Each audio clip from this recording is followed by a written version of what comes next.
Hello and welcome to the Knowing Show. I am your host, Christene Marie. Tonight we are going to be talking about spirituality, the most under discussed intelligence. When I talk about intelligences, I'm talking about what's most commonly discussed, which is the intellectual intelligence, the emotional intelligence we talk a lot about on the show as well. There's also physical intelligence because our body literally remembers and keeps the score of what we experience in our lives, especially in the past. Someone actually wrote a book about this, the gentleman who coined the term post-traumatic stress disorder. And he talks about how our bodies literally have an intelligence. They have data that it remembers. And so then this other intelligence is the spiritual intelligence. And the way I think about spirit is that it's effectively our pathway to the divine, our pathway to God. And tonight on the show, y'all, I don't normally go to church. I did today. I'm staying at a hotel right now, and I invite you to join me for a cup of tea as I'm making one for myself. And I was staying at a hotel, and it's right next door to me. So I went to church this morning, and it was actually good. I have attended various churches throughout the last decade, not consistently. And there's a couple of reasons for this. Actually, right when I got married, my former husband and I'm like at this little makeshift. I'm sure you can see. I have like a big pot boiling because I don't have an actual kettle. So I'm just gonna pour it in my little cup. But when I got married, I had attended a church my entire childhood up until I was 20 years old. And my former husband no longer wanted to attend there because he said that he didn't, want to go to a place that people only knew me and they didn't know him. Fair. And then fast forward 13 months after that, my brother-in-law was killed. And frankly, I didn't really want much to do with church. My husband and I attended a couple services at various places after my brother-in-law died. And I just felt so hungry for people to talk for real. It's like, why are all this smoke and mirrors? Everything looks pretty. It sounds good, but literally what the heck just happened? And I was just I felt so betrayed by God, and I was in no place to hear the pat answers that I had grown up hearing my whole life. And frankly, the pat answers that I could have answered and given to myself. But I was so devastated that those pat answers no longer would do the trick. And y'all, I think that there's something about when we finally get broken enough, where it kind of staves off, we almost have this like automatic rejection of what we just can tell is not genuine, or what we can tell is not real. It's not true. It doesn't hold weight. It's not penetrating me like it should to answer this deep heart cry. And so we'll talk more about this later, about this degree of pain when you find yourself in. That's when the real questions really start coming to the surface. But what I want to talk about is, so today I went to church, and so I kind of have gone off and on over the years, but not intentionally, because frankly, I have found and encountered God in a very personal way and in relationship with other people, not in a church building. And I'll show up and go to the building sometimes, and sometimes I experience him there, and sometimes I'm just like, this doesn't feel I didn't feel that there was, and I want to be careful how I answer this because I want to just respect. I think that there's really good intention, and that's just not how I want to spend my time if I don't have something that I'm getting from it, or I don't feel called to invest there. So for those two reasons, it's, I don't really attend very often, because I really, man, my times with God on Sunday mornings are just so rich and so beautiful, and I learn so much, and I just haven't felt compelled to attend a church regularly. And so there's also been a lot of freedom in that. And I think that there's healing that comes once we actually give ourselves space to apply. It's almost like applying the bandage and the ointment that our soul and our spirit needs to heal, so that one could go back to an environment that once was painful and are no longer triggered. That environment no longer holds power over us because we've actually done the work to move through what we need to in order to exist in that environment and not have it really hold a power over us. So all that to say, I went to church today. And while I was there, they were talking through this one particular verse, Isaiah 9, verse 6. And effectively, the verse is, "Unto us a child is born, a son is given. They shall call his name Wonderful Counselor." And then they have a few other names associated with God. And we really camped out today on the term Wonderful Counselor. And as we were talking, there was a lot that came up for me that I wanted to share with you tonight because, especially as we're kind of in this Advent time, I think our hearts are more generally oriented towards the spiritual in a way that maybe they're not outside of the rest of the year, other than maybe Easter or some other religious key holiday, depending on where you live. But I think that we start just being a little bit more open around the holidays. And as we were talking about what does wonderful counselor mean, I just really kind of got impressed with a couple of different points that I wanted to talk with you tonight. And one of the things that really stood out to me was, man, while I went off on this little whole reason of why I haven't been attending church, that has a part to play in this conversation tonight because, and I'm going to move my computer so I can sit down with you and I'll have my tea. I had this realization while we were sitting there during church today.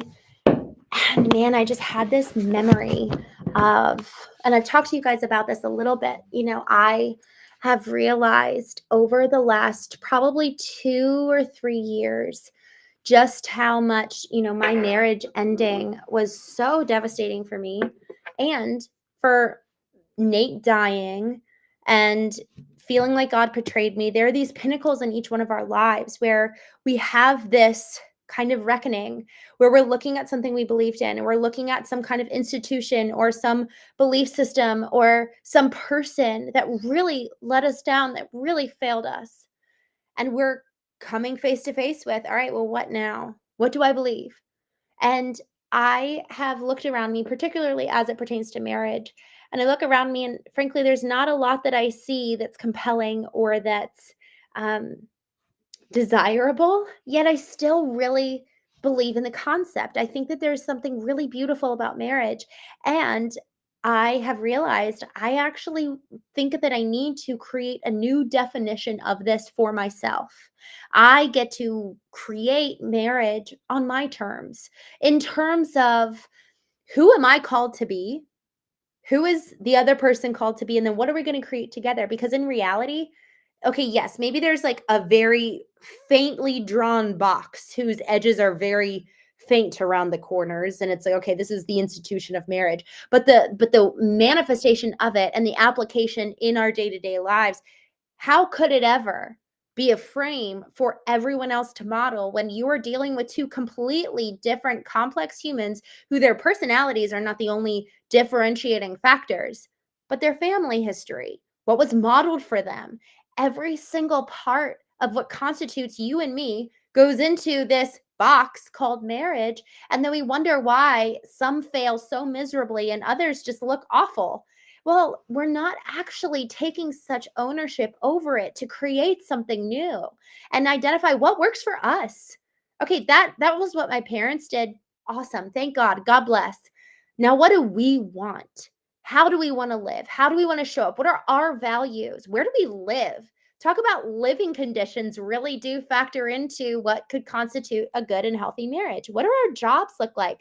If our parents were working 9 to 5 every day, and then we work remote, man, that's good. And we're entrepreneurs and we own our own businesses, man, all of those factors immediately, we can never replicate what was modeled for us. and taken, this whole element of like what happened in your past really holds a candle, right? Because our parents, their parents were coming out of world wars, and then our parents, were children of that. And then we're growing up in this whole digital age. So everything is different. Y'all, I realized today while I was sitting in church, the same goes for that. I have witnessed so many times walking into church buildings where I just have felt that something feels weird here.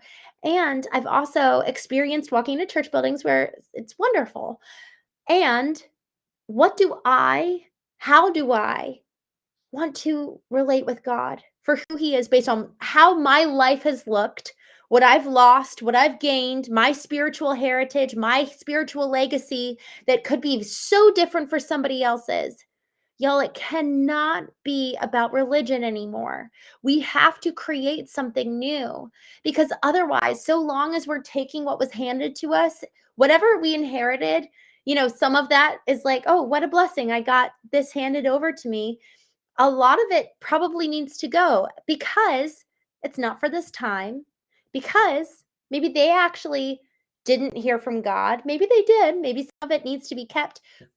The real thing, though, depending on all these variables, yes. But man, when we really get down to it, do you and I have our spiritual pathway open? Because we're held accountable for ourselves before, like literally everything I do, everything you do, we're accountable to ourselves and for ourselves. And isn't that such a blessing? We're not accountable for what was handed to us. That's not ours. What is ours is the pursuit and the examination of truth.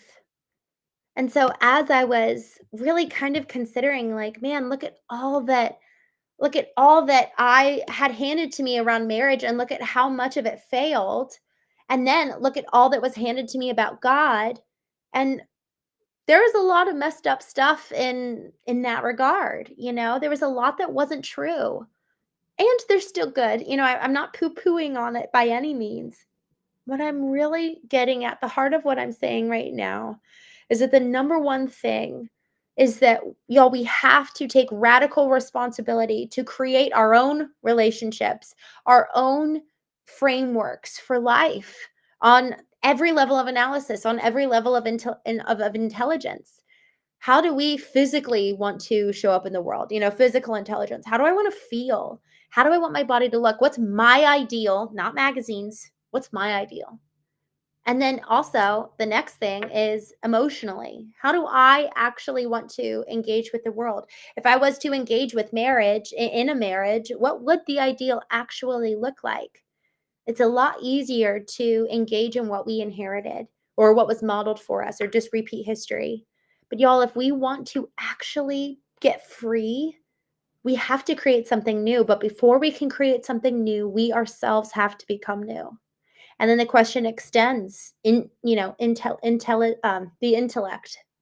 the IQ, intellectual intelligence, and then finally the spiritual intelligence.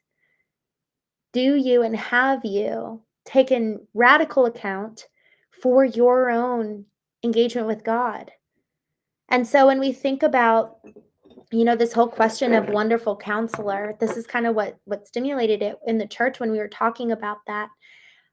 It comes down to, okay, well, what's wisdom? What is wisdom actually? If God is a counselor, what does it actually look like to be taught by God?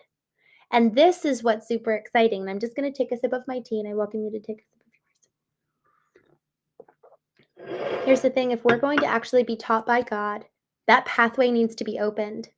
So this work of going in and actually kind of cleaning our room, so to say, on the spiritual front, Jordan Peterson talks about cleaning your room, more so probably on the intellectual front, clean up your mess.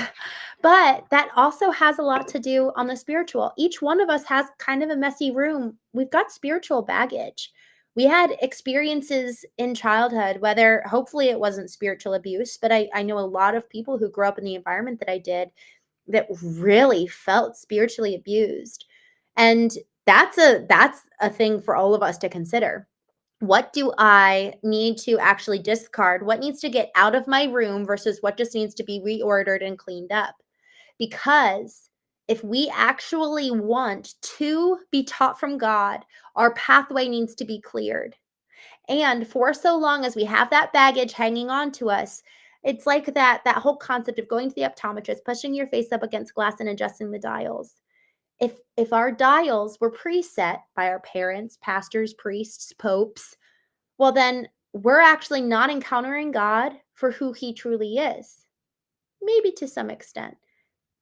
But man, y'all, if we want to know God, if we want to know him, our dials need to be really clean so that we can actually receive. A lot of times, if we've got emotional baggage or spiritual baggage, it's kind of disrupting the ability to be open and to be ready to receive what God has to say to us. And one of the best ways that I've experienced kind of cleaning my spiritual room, so to say, is through, well, what we see actually in the biblical text. There's this uh, story about this woman. Her name's Hannah. She really, really wants a child. And her husband is also married to another woman. And the other woman is having baby after baby after baby. Now, the husband really loves Hannah and he loves her better than everybody. And he's like, but isn't that enough? Like, my love for you should be enough. And Hannah just kind of keeps it all within. She doesn't let on too much about how much pain she's in. But every year she would go to the temple and pray for a baby.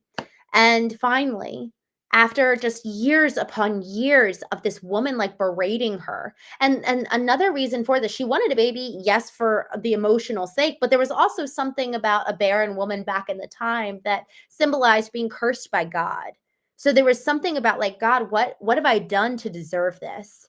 And also, it was a very clear sign over like, you're going to be protected in your older age. When your husband dies, you've got a child to kind of take care of you. And it also is a sign of wealth. So there was a lot, man, there was a lot about having a kid that was really, really important. So finally, Hannah just cannot take it anymore. And she goes to the temple, and there's a line, and it says she poured out her soul before the Lord. And so this is where I wanted to kind of bring in what I was saying earlier about, just feeling the emotional pain about something that might have happened. So often, one, we're not we're not compartmentalized people. And so if we're feeling emotional pain and we're not letting that out, that's actually going to create a blockage in our spiritual pathway to God.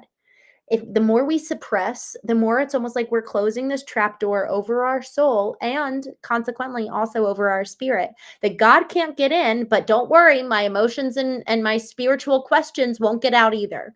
Everything's staying within me, but thus nothing can come out, but also nothing can come in.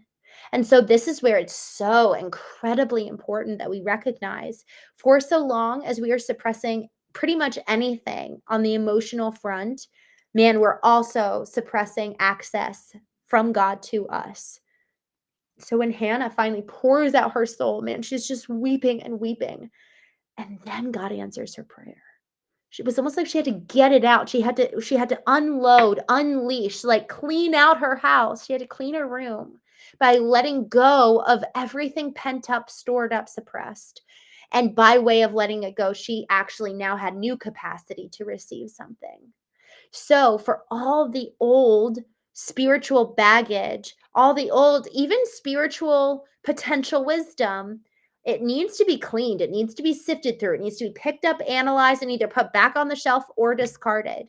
Y'all, until we do this, there's not going to be space to receive something new. And a lot of times there's an outpouring that needs to come for us to then be completely open to receive.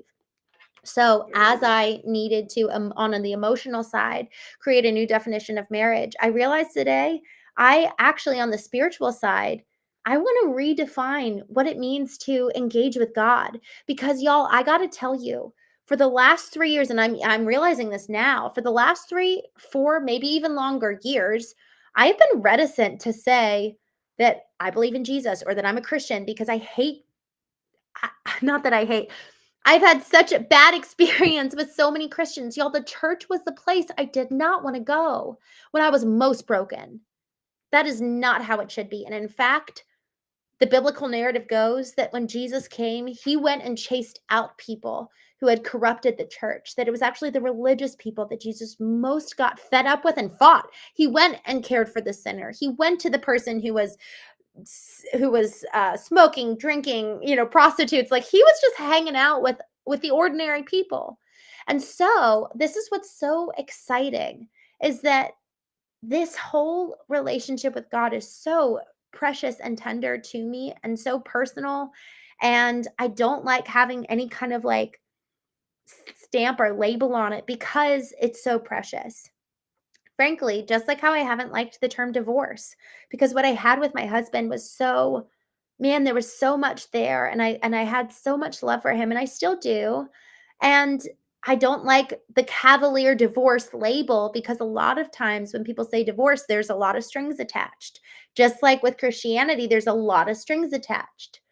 And so, if we're going to create new kind of like pathways of, and it's not for everybody, guys. This is for you and me. This is our radical responsibility. This isn't meant to cause some big whole conversation about what's right, what's wrong, like this whole spiritual conversation or even marital conversation. It's for me personally. How do I engage with God that is life-giving to me, that feels true, and that I have experienced to be true? My sister, her former husband who passed away, Nate, he said, people can argue with data or logic, but they can't argue with experience. Like, that's something where it's like, all right, that happened to you. I can't really fight that, unless you're going to call somebody crazy. And so, from my experience, what I've seen in the glimpses of when marriage seemed really and felt really healthy for me. Okay, what was that? And then what do I capture with other people? What resonates? What feels aligned? What have I experienced to be true and wholesome and beautiful? Same with God. And then this is the next thing that I started thinking about today, just like how we set KPIs for our business. And even, I set KPIs for my relationships too. What indicates success? What indicates that I'm on the pathway towards my ideal? We have to create our ideal first. And so for us to be able to say, okay, my ideal marriage would look like this. My ideal being a wife looks like this. My ideal being a mother looks like this. We have to craft those, and then we can create those indicators that mean, okay, I'm on the right path. This is kind of like my check mark of, okay, either it's like a little goal, maybe it's just a habit or a routine. Those KPIs can look very, very different, but we do it in business. So we should definitely be taking what works in one area of our life and taking it to other areas just to see, does this actually work in one place? Okay, well, let's actually put it to the test in the other. Just tonight, I was thinking about Jim Collins has this quote. I love the concept. He wrote the book From Good to Great. And it's effectively like, if what you started doing got you to great, don't stop doing it. Like, build on top of the foundation of what has worked and gotten you to this place. So identify your ideal in spiritual terms. In my relationship with God, what does my ideal look like? What does my ideal look like for a family? What does my ideal look like for my partner and I to engage with God? But it starts with you and me. We have to do that first. What is the ideal? And then what are those indicators that help me chart that I'm on the right path, that I'm on the right course? So, just to do a quick little recap of where we are right now, for so many of us, we are tempted to throw out the baby with the bathwater. Well, everyone's getting divorced these days. Marriage must not work. Or spiritually, what did we experience in childhood? How does that catch up to us today in terms of church or religion? And what are we carrying with us that, frankly, if we were to take radical responsibility, analyze how the past shows up in the present, then we can be free to clean our room, analyze what stays and what goes. We craft our ideal of, okay, well, this is what I want it to look like moving forward. So, what was the past? How does that show up in the present? And then what's my ideal? What's the future? What does that look like for me in relationship to God and every other area of your life? And then what are the indicators that will help me and propel me onward in this pursuit? And then next, y'all, when we talk about, what got us going was this whole verse, um, effectively describing God as a wonderful counselor, leaning towards wisdom and kind of ascribing to the fact that he is wise. When I think about this concept of, you know, pursuing God and allowing him to speak to me, there's something where, I would imagine that folks listening to this who grew up in a very evangelical or even Catholic, I would imagine, background where we had this understanding that there were things that were absolutes. Here's the thing, and I'm thinking about the Bible in particular, and I say this with so much caution. The Bible, if we are to read that through an old lens, a preset dials set by our parents, the priests, the popes, pastors, if we read it through their lens, through their understanding of God, there is a high, high likelihood that what we read is actually not what is true. Until we learn how to do the work of pouring out our soul and getting all that excess out, like get out the grime and the dirt and clean our room, and then we can come and say, all right, God, what do you have to say? Now we get to know God for who he is revealed to us. So the Bible, I have so much love and respect for this book, yet only when I have learned to hear from God myself does it hold the potency to speak truth to me that it has the power to do. Otherwise, it has been weaponized in so many dangerous ways, just like how the church has. There's a reason why Jesus really fought against the Pharisees. There's a reason why he was so protective over the the book that he was reading the old prophets, and man, he was so protective of it. There's an integrity that, man, I think that we lose if we do not have direct access to God. And there's an integrity of who he is. When we think about wisdom, what does that really mean? And it was fun looking at the genesis of the word. It means to know. Wisdom means knowledge. Wisdom means knowing. And that comes through first person being the source from which we actually come to know anyone. If we want to know someone else, go form a relationship with them. If we want to know God, go experience a relationship with him. Like, y'all, I really, after my brother-in-law was killed, I felt so betrayed by God. And I really had it out with God for a full summer. I just fought God. It reminded me of this other story around this young man, Jacob, and he fought with an angel. Like that was the story, is that he is like contending with God and fighting God. And man, I really think that we need more of that. I think we need more pouring out of our soul, more asking those hard questions, more just angry tears and like, what the literal, I didn't say this earlier, but like, what the, like, how could you let this 26-year-old brother-in-law get killed when he had a 3-week-old baby girl? What?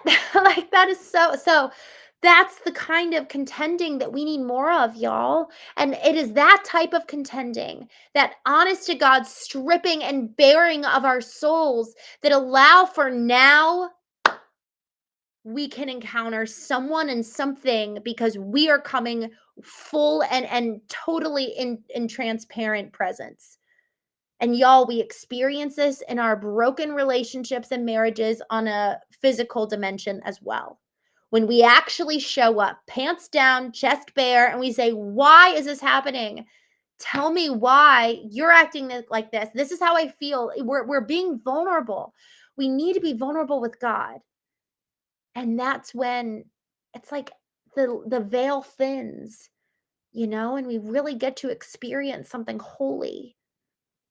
So for me, I really found that when I was broken enough and desperate enough to know the truth, because that's another thing. Do we actually want to know the truth, or do we just want to fight our cause?